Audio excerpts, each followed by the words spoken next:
আমার বাবা, আমার বাবার বাবা, তার বাবা। এই সময় তো দাদু রাজসভার দিকে যায়, কিন্তু আজ আবার এদিকের রাস্তায় কেন? এই কেনর উত্তর তো একমাত্র দাদু নিজেই দিতে পারবে। চল তাহলে দাদুকে গিয়ে জিজ্ঞেস করি। ও দাদু, দাদু, তুমি আজ উল্টো রাস্তা দিয়ে রাজসভায় যাচ্ছ কেন? আর নিজের মনে মনে কি এত বিড়বিড় করছো বলো তো? দেখ, সব ঘেঁটে দিল। পিতা, পিতামহ, প্রপিতামহ পেরিয়ে সবে বৃদ্ধ প্রপিতামহর নামটা মনে করেছি, অমনি তোরা তাল কেটে দিলি। কাল নারকল ছাড়ো, তুমি কি এত ভাবছো সেটা আগে বলো। আরে এখনো অতি বৃদ্ধ প্রপিতামহ, তার পিতার নাম মুখস্থ করতে হবে। আরো কতজনের নাম বাকি। এসব মনে করে কি লাভ দাদু? তুমি তো বলেছো যারা চলে গেছে তারা আর ফিরে আসবে না। আরে বাবা, পিতৃপুরুষদের উদ্দেশ্যে জল নিবেদন করতে চাইলে তাদের নামটাও তো জেনে রাখা দরকার নাকি? হ্যাঁ, সামনেই তো মহালয়া। বুঝতে পেরেছি, মহালয়া মানে তর্পণ। এক হাঁটু জলে নেমে তুমিও তর্পণ করবে, তাই তো? ঠিক তাই। গোপাল আর মন্ত্রীটার কি হলো? পুজো যে চলে এলো, আবার কত দায়িত্ব, কত কাজ। এই তো মহারাজ, আমি চলে এসেছি। আজকের বাহানাটা কি দেবে শুনিয়ে দাও। আজ কোনো বাহানা নয় মহারাজ, পথে আমার নাতি নাতনিগুলো চেপে ধরেছিল। ওদের মহালয়ার মাহাত্ম্য, তর্পণ কি এসব বোঝাচ্ছিলাম, তাই একটু দেরি হয়ে গেল আর কি। কিন্তু আমাদের মন্ত্রী মশাই এখনো এলেন না। এই তো আমি এসেছি। এ কি উস্কো খুস্কো অবস্থা তোমার মন্ত্রী? মাথার ঘাঁটা চুল, তার উপর পাগড়ি নেই। রাতে নিশ্চয়ই কোনো হাত সাফাইয়ের কাজ করতে গিয়েছিলেন, ধরা পড়েছেন আর লোকজন ধোলাই দিয়েছে। তুমি চুপ করো গোপাল, আমার শরীর ভালো নেই। কি হয়েছে মন্ত্রী মশাই? আপনি আমাকে বলুন। রাতে ঘুম নেই, ঘুম আসলেও যখন তখন ভেঙে যাচ্ছে। বৈদ্য, তুমি ব্যাপারটা দেখো, বুঝলে? কোনো ওষুধে কোনো কাজ হবে না মহারাজ। আমাকে যেন কারা ডাকছে, মনে হচ্ছে আমি আর বেশি দিন বাঁচবো না মহারাজ। পৃথিবীর ওপর থেকে একটু পাপের বোঝা কমবে। আমার শরীর খারাপ লাগছে। সূর্য, চন্দ্র, বৃহস্পতি। মনে হচ্ছে মন্ত্রীর মাথার কোনো ব্যামো হয়েছে। মহারাজ, আমার মনে হচ্ছে আমি কিছুটা বুঝতে পারছি যে মন্ত্রী মশাইয়ের কি হয়েছে। বলো, কি বুঝতে পারছো? সৃষ্টিকর্তার নির্দেশে মন্ত্রী মশাইয়ের পিতৃপুরুষেরা মন্ত্রী মশাইয়ের কাছাকাছি চলে এসেছেন, সেই কারণেই এই সব হচ্ছে। এ তো ঘোর চিন্তার ব্যাপার। এটা মন্ত্রীর নতুন কোনো চালাকি কিনা ব্যাপারটা বুঝতে হবে। আচ্ছা, দেখে দেখে মন্ত্রীর পিতৃপুরুষরা এই মন্ত্রী মশাইয়ের উপর চড়া হলো কেন? গোপাল, তোমার মতো অবিশ্বাসীরা এই সব বুঝবে না। হ্যাঁ গোপাল, তুমি বরং চুপ থাকো। আচ্ছা, যথা আজ্ঞা।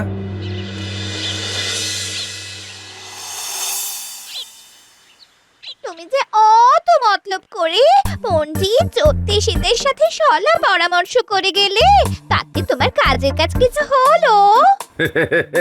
কাজ হবে না মানে? মহারাজকে ভালো মতো বোকা বানিয়েছি। আমার অভিনয় মানে তুখর অভিনয়। ভাবছি এবার যাত্রা দলে নাম দেব, জানো? ফোনটা না করে বলো তো কি হলো? পণ্ডিত আর জ্যোতিষী এমন তাল মিলিয়েছে যে মহারাজ ঘোর চিন্তায় পড়ে গেছেন।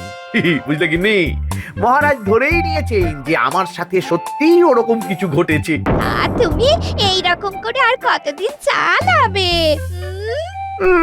যতদিন না মহারাজের কাছ থেকে ভালো রকম কিছু হাতানো যায়। নয়, হ্যাঁ, এই মৌকা পিতৃপুরুষের নাম করে ভালো মতো সরিয়ে ফেলতে হবে। তুমি এক কাজ করো, কি কাজ? তুমি একটা ঝটপট তালিকা বানিয়ে ফেলো তো, যে তোমার কি কি চাই। বলি, তোমার মাথাটা কি সত্যি খারাপ হয়ে গেছে নাকি? তোমার পিতৃপুরুষেরা মেয়েদের জিনিস নিয়ে কি করবে? ও, তাও ঠিক, তাও ঠিক। তুমি না বরং ম্যাচ খাটানো বন্ধ করে এবার কদিন বিশ্রাম নাও।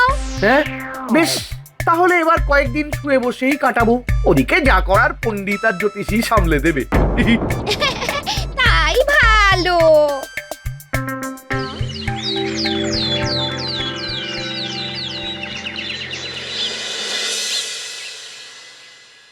এ কি, আজকে যে মন্ত্রী এলো না? কালকে ভাসছিলেন, আজকে ডুব দিয়ে দিয়েছেন। মন্ত্রীর সমস্যা নির্ঘাত উত্তরোত্তর বাড়ছে। সামনে মহালয়া, তারপর দুর্গাপুজো, কত কাজ, কত দায়িত্ব। কি করে যে হবে কিছুই তো বুঝতে পারছি না। মহারাজ, আমি তো নিজের চোখে দেখে এসেছি মন্ত্রী মশাই বিড় করে কার সঙ্গে যেন কথা বলছেন। হ্যাঁ, ওনার কি মাথার সাথে জিভটাও গেল? ভাষা শক্তি লোপ পেল? উনি খুব সমস্যার মধ্যে রয়েছেন, কখনো হাসছেন আবার কখনো কাঁদছেন। মনে হচ্ছে মন্ত্রীমশাই নির্ঘাত রাজসভার কাজ ছেড়ে পিতৃপুরুষদের সবাই হাজিরা দিচ্ছেন। এখন তো তাকে দুদিকটাই দেখতে হচ্ছে। গোপাল, তুমি রসিকতা বন্ধ করো। আচ্ছা পণ্ডিত, তোমার তো এত জ্ঞান, তা মন্ত্রীর এই সমস্যা থেকে নিস্তার পাওয়ার কি কোনো উপায় নেই? উপায় একটাই, এই সময় পিতৃপুরুষদের উদ্দেশ্যে কিছু অর্পণ করা হলে তা সহজেই তাদের কাছে পৌঁছয়। তাই গোটা পক্ষকাল ধরে পিতৃপুরুষদের স্মরণ ও মননের মাধ্যমে তর্পণ করা দরকার, যার চূড়ান্ত প্রকাশ পিতৃপক্ষের শেষ দিন। দরকার হলে মন্ত্রী মশাইয়ের সঙ্গে বসে আমি ঠিক করে নেব কি অর্পণ করা যায়। তাহলে তুমি বরং সেটাই করো জ্যোতিষী, কাল থেকেই কাজ শুরু করে দাও। কিন্তু হাতে সময় বেশি নেই মহারাজ, তাই কাল করে কাল না কাটিয়ে আজ থেকেই জোগাড় যন্ত্র শুরু করলে ভালো হয়। সেজন্য তো প্রায় 100 মোহর প্রয়োজন। একটা রাজ্য চালাতে রাজার যেমন প্রয়োজন, তেমনি রাজার পরে স্থান হলো মন্ত্রীর। তাই ওনার পিতৃপুরুষ যদি ক্রুদ্ধ হয়ে কিছু একটা ভালো মন্দ করে দেন, তাহলে আমাদের রাজ্যবাসীও বিপদে পড়বেন। বেশ, তাহলে তাই করো। যা অর্থ লাগবে আমি দেব। তোমরা রাজসভা থেকে ফেরার পথে খাজাঞ্চির সাথে দেখা করে অর্থ নিয়ে নিও। মনে হচ্ছে সবটাই মন্ত্রীর পরিকল্পনা মাফিক হচ্ছে, তবু নিশ্চিত হওয়া দরকার হঠাৎ করে বাহানা না সত্যি জানতে হবে। দাদু, তোমার জন্য নারকোল নাড়ু নিয়ে এসেছি। মা বানিয়ে পাঠিয়েছে। তাহলে আজকে নারকোল নাড়ু খেতে খেতে গল্প হবে, কেমন? হ্যাঁ দাদু। বল, তোরা কি গল্প শুনবি বল। কদিন পরে মহালয়া, আর আজ আমাদের দুর্গা ঠাকুরের গল্প শোনাতে হবে। কদিন পরেই অমাবস্যা তিথি, সেদিন হলো মহালয়া। তারপরে দেবী পক্ষের প্রতিপদ, মানে তারপরেই মা দুর্গার আরাধনা শুরু। আর তারপর আমাদের পাঠশালা ছুটি। পণ্ডিত মশাই আর রাজ জ্যোতিষী মশাই তো আলোচনা করছিল, মহারাজ যদি ভেতরের খবর জানতে পারে তবে বিপদ হয়ে যাবে। তাই মন্ত্রী মশাইয়ের কাছে আগে ভাগের ভাগ বুঝে নিতে হবে। মানে প্রতিপদ থেকে বিপদ আমরা সব জানি। এর এই অভিনয়ের ব্যাপারটা আমরা ছাড়া কেউই জানে না। তাই মহারাজ যদি ভেতরের খবর জানতে পেরে যান, তাহলে কিন্তু বিপদ হয়ে যেতে পারে। ঠিক বলেছেন, তাই আমাদের আগে ভাগেই মন্ত্রী মশাইয়ের কাছে ভাগ বুঝে নিতে হবে। কি বুঝলে দাদু? আমরা তো আগাগোড়া কিছুই জানি না, তাই কিছুই বুঝতে পারছি না। আমি তেল জল সবই বুঝতে পারছি। শোন, দেবী দুর্গা যখন মহিষাসুর মর্দিনী হয়েছিলেন, তখন অশুভ শক্তির বিরুদ্ধে শুভ শক্তির জয় হয়েছে। আচ্ছা, তাই মহালয়ার আগে মহারাজের চোখের সামনে শুভ অশুভ, সাদা কালো, মন্দ ভালো সব ব্যাপারটা বুঝিয়ে দিতে হবে, বুঝলি?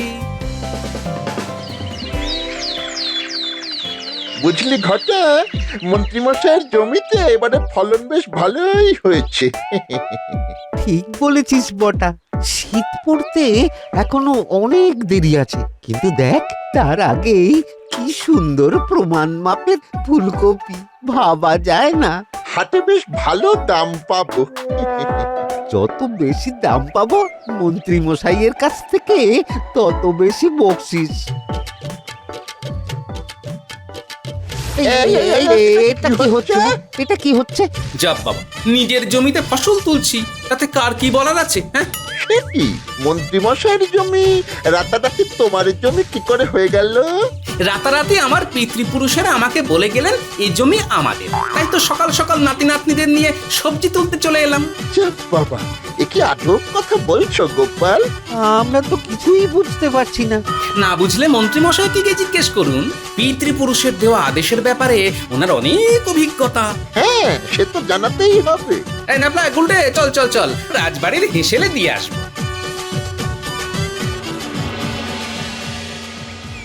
গোপাল, তোমার কিন্তু আজ রাজবাড়িতে নিমন্ত্রণ। রানী বলল তুমি নাকি অনেক ফসল আনাজ দিয়েছো।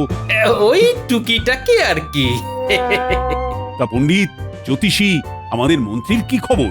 এখন কি ও কিছুটা সুস্থ? মহারাজ, আমরা সমস্ত প্রয়োজনীয় সামগ্রী জোগাড় করে মন্ত্রী মশাই বাড়িতে রেখে এসেছি। সেই জন্যই বোধহয় এখন মন্ত্রী মশাইয়ের পিতৃপুরুষটা তেমন ছটফট করছেন না। আরে রে রে, এ কি মন্ত্রী? আর আমি শান্ত হয়ে বসে থাকতে পারলাম না মহারাজ। এ কি তুমি ঠিক আছো তো? আর কি করে ঠিক থাকি বলুন? গোপাল নিজের ছেড়ে আমার চাষ জমিতে সকাল সকাল ঢুকে সবজি তুলেছে, তাও আবার সদল বলে। হ্যাঁ, সে কি? হ্যাঁ, আর পিতৃপুরুষের দোহাই দিচ্ছে সেই জমি নাকি তার জমি। তার মানে গোপাল, তুমি মন্ত্রীর জমি থেকে সবজি তুলে এনে রাজবাড়িতে দান করেছো? মহারাজ, আমি স্বেচ্ছায় কিছু করিনি। আমার পিতৃপুরুষরা যেমন নির্দেশ দিয়েছেন আমি সেই অনুযায়ী কাজ করেছি। সে কি গোপাল, এর মধ্যে তোমার আবার পিতৃপুরুষরা কোথা থেকে এলেন? ওনারা কাছাকাছি ছিলেন, এখন তো ওনাদেরই সময়। মন্ত্রী মশাইয়ের পিতৃপুরুষদের ঘুরঘুর করতে দেখে তারাও চলে এলেন। গুলগপ্প দেওয়ার আর জায়গা পাও না না? না না না না না না না, গুলগপ্প না, আমার পিতৃপুরুষরা বললেন তাই আমি করেছি। মন্ত্রী মশাই, আপনার যদি কিছু বলার থাকে তাহলে আপনি আপনার পিতৃপুরুষদের গিয়ে বলুন, ওনারা আমার পিতৃপুরুষের সাথে আলোচনা করে সমস্যা মিটিয়ে নেবেন। কিন্তু মহা ঠাকুরে পড়লাম, একটা উল্টো দান দিয়ে দিল। তাহলে মন্ত্রী, তুমি গোপালের কথা মতো তোমার পিতৃপুরুষকে বলো, দেখো স্বর্গীয় অশান্তি মর্তে টেনে এলো না। হ্যাঁ, যদিও আমার পিতৃপুরুষেরা কোনো অর্থ সেবা দক্ষিণা কিছু চেয়ে বসেননি। উফ, বেটা গোপাল কি শেয়ানা, কি শেয়ানা। মন্ত্রী মশাই, আমার তো মনে হচ্ছে গোপাল চাল খাটিয়ে খোলা জলে মাছ ধরার চেষ্টা করছে। গোপালকে ঘোল খাওয়ানোর আগে একবার বাইরে বেরিয়ে দেখুন, আপনার চোখে সর্ষে ফুল দেখবেন। এই তো, হ্যাঁ, শুনুন মন্ত্রী মশাই, আপনার বাবা আমার কাছ থেকে 30 বছর আগে 5 আনা ধার নিয়েছিলেন, কিন্তু আপনার বাবা সেটা শোধ করে যাননি। আমি হিসেব করে দেখেছি, ওই 5 আনা সুদে আসলে আজকে 50 মোহর হয়েছে। তাই আমার প্রাপ্য অর্থ আমাকে দিন। আপনার প্রপিতামহ 80 বছর আগে আমার বাবার দোকান থেকে মৌরলা মাছ কিনে দাম দেননি। এখন আমি হিসেব করে দেখেছি, আমার প্রাপ্য 200 মোহর। আমাদের তো পাওনা 132 মোহর। আরে আরে আরে আরে আরে, এ কি? আপনারা তাহলে আমার কাছে এসেছেন কেন? আরে আমি কি করব? উফ, আমরা খবর পেয়েছি আপনার সঙ্গে নাকি আপনার পূর্বপুরুষদের যোগাযোগ হয়েছে, তাই কথা বলে তাদের অর্থ মিটিয়ে দেবার ব্যবস্থা করুন। হয় আমাদের দিন, নইলে তাদের দিতে বলুন। নইলে কিন্তু হুজ্জতি করব। আমার বাবা কষ্ট পাচ্ছেন। আহা, এই তো মহা মুশকিল। আপনারা এখন যান, আমি আমি আমি আমি আমি দেখছি কি করা যায়। এবারে কি করবেন মন্ত্রী মশাই? এ বেটা নির্ঘাত গোপালের চাল, সেই এসব 5 কান করেছে।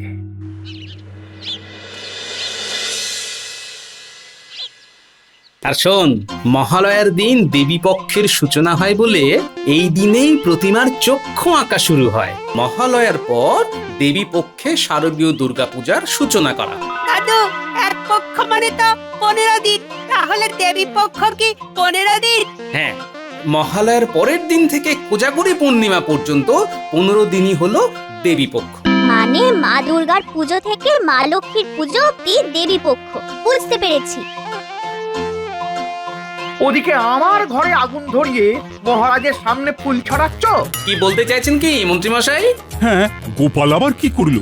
মহারাজ, গোপাল আমার বাড়িতে পাওনাদার লেলিয়ে দিয়েছে আর আপনার কাছে প্রশংসা কুড়োচ্ছে।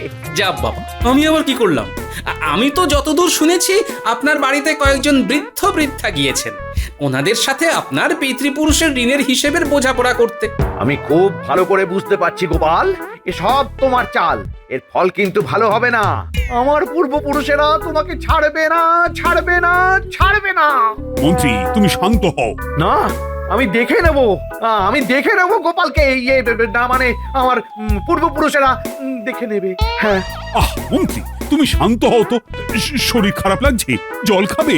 না না না, কিচ্ছু খাবো না, কিচ্ছু না। এই তোরা চল, মন্ত্রী মশাইয়ের মাথায় আগুন জ্বলছে, এক্ষুনি ছ্যাঁকা লাগবে।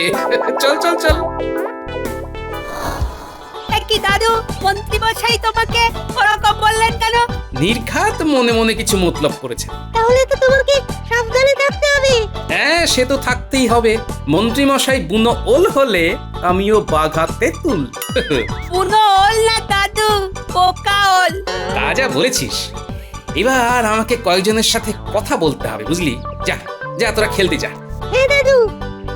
সব আগে থেকে ব্যবস্থা করে রাখতে হবে, সুরক্ষাই শেষ কথা।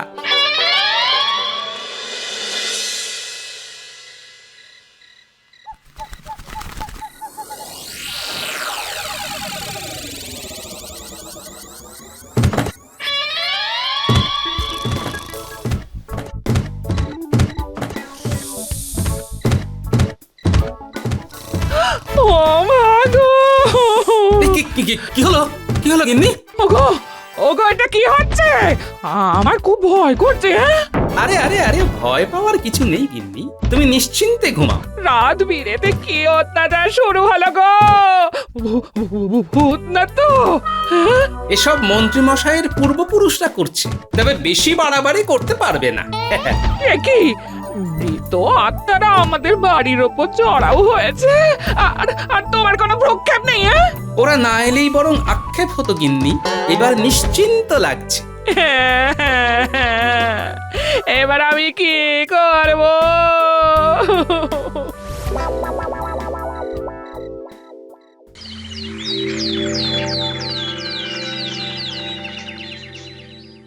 এ কি, গোপাল এখনো এলো না? আজ বাদে কাল মহালয়া, আজকে বিশেষ আলোচনা আছে। ওকে নিয়ে এত ভাবনা চিন্তা করার তো কোনো কারণ আমি দেখতে পাচ্ছি না মহারাজ। তবে কি মন্ত্রী মশাই, আপনার অভিশাপই ফলে গেল। গতকাল রাতে তারা চড়াও হয়েছিলেন, মন্ত্রীর সাথে তাদের যা যোগাযোগ, তাতে তো এমনটা হওয়ারই ছিল। আমার পেছনে কলকাঠি নাড়া, দেখো কেমন মজা। মহারাজ, আপনি কি মন্ত্রী মশাইয়ের পূর্বপুরুষদের দেখতে চান? হ্যাঁ, সে কি, তাও সম্ভব নাকি? এই সেরেছে, গোপাল বুঝে গেল নাকি? কই গো, চলে এসো তোমরা।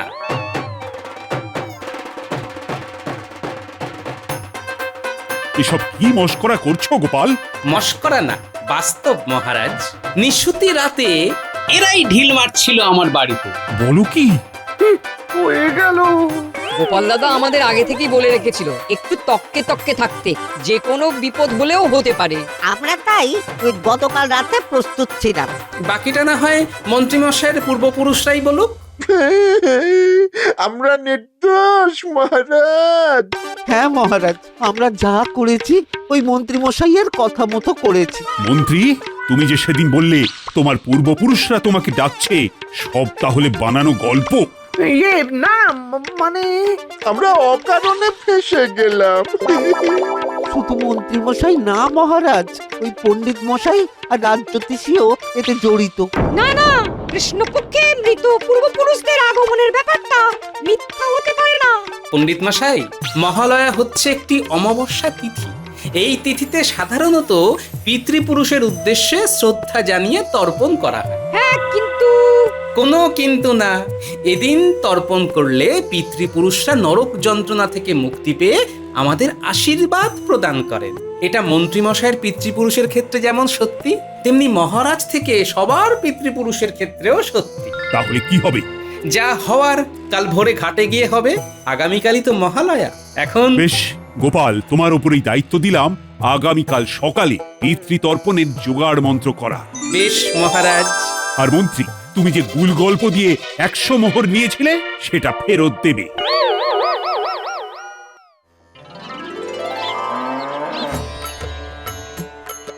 সব উপকরণ আনা হয়েছে তো? হ্যাঁ পণ্ডিত মশাই, কলা, সাদা ফুল, কালো মাসকলাইয়ের ডাল, গরুর দুধ, ঘি, ক্ষীর, ধান, জব, মুগ ইত্যাদি সব সামগ্রী আনা হয়েছে। এতেই পিতৃপুরুষরা খুশি হন।